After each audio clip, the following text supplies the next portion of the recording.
WorldVentures is becoming a magnet for success because it's basically the nature of what we're all about. It's hard to believe how much ground we've covered in such a short period of time. You know, in our first year, we did about 15 million in sales. Our second year, we closed out right at $50 million. That's over a 320% increase in our second year. And we are totally convinced that we will clear in our third year $100 million. And I'll tell you what's going to happen much faster than you might imagine is that we're going to become a billion-dollar company.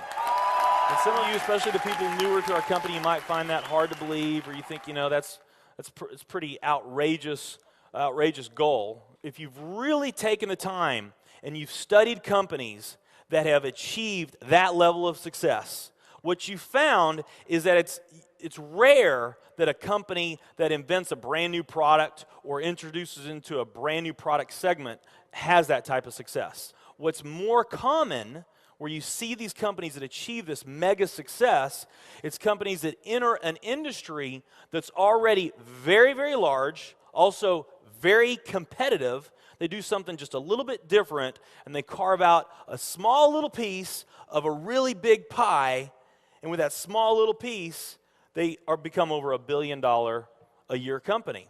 A great example of that is Cheesecake Factory. I mean, we all know how competitive and how big the restaurant business is. And Cheesecake Factory, they're not doing something that much different than everybody else. They're doing things just a little bit different.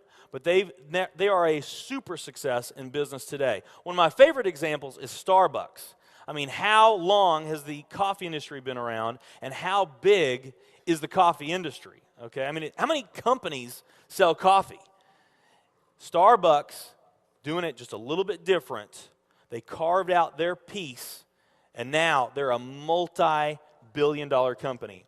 And I got a little demonstration that I want to show you that I think is kind of fun. The coffee industry is $100 billion. So $100 billion every year is spent around the world on coffee. Each one of these gumballs represents $1 billion in annual sales. There's 100 gumballs in here.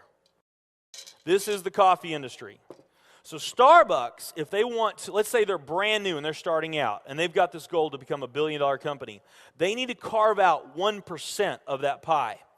So they would need to have this much of that pie, 1%. So it's really, you know, a small percentage of this overall pie. They've been more successful than that. 2, 3, 4, 5, 6, 7, 8. They do about $8 billion in sales. That's a pretty significant portion of the entire worldwide global sales of coffee. The nutrition industry is $226 billion every year is spent on nutrition. So again, each one of these gumballs represents $1 billion in sales. So here's the coffee industry, here's the nutrition industry. And by the way, you may not know this or not, but over half of all the network marketing companies on the planet today, they're nutrition companies. Now let's talk about the travel industry. We need a bigger base here. All right, here's the travel industry.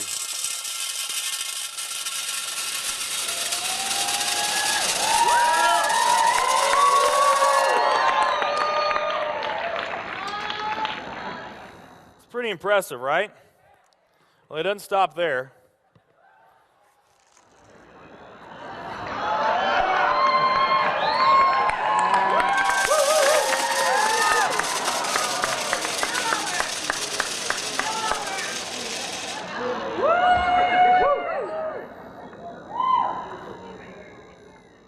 That's pretty big, right?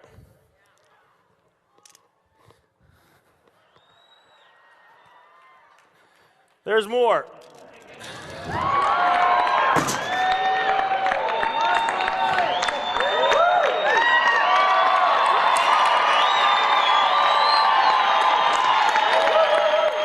But wait, there's more.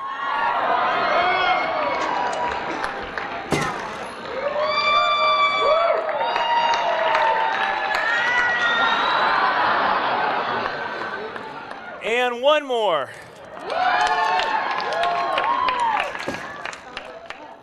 All right. So here's coffee. Here's nutrition, the entire nutrition industry. Here's travel.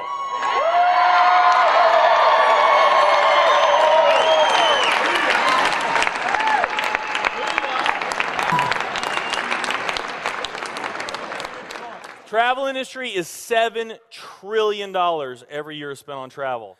And they also say that the travel industry is going to grow from $7 trillion to $13 trillion over the next decade. Nutrition and travel.